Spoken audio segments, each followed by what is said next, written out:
So let's talk about lenses. In my humble opinion, I know most people say you should spend more on your lenses than you do on your camera, but if you are shooting a film for Steven Spielberg or Christopher Nolan, I think that is absolutely true. If you are a weekend warrior though, and especially if you're going to be uploading that footage to YouTube, you don't need crazy great glass because YouTube's going to compress the heck out of it anyway. So I have one of my favorite lenses right here. This is the Sigma 17-50 lens, and it is an f2.8. Now 17 is close enough for anything indoor in my opinion, and 50 is that very, very standard focal range that a lot of people use. So 17-50 in my opinion does almost all of the filming that I need. The glass itself is great. It works well with my speed booster into my Blackmagic Pocket Cinema rig that you saw. But here's the best part. You can get ridiculously nice footage with a lens like this and spend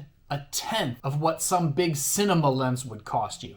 This thing is a workhorse. I use it all the time in my video production. They're so reasonably priced that even if your camera falls over, lands on the lens, no big deal. Go grab another one. I love this lens. I would absolutely recommend it. Even if you're a pretty experienced videographer, this is still a very great lens to have in your kit, and I would definitely recommend it.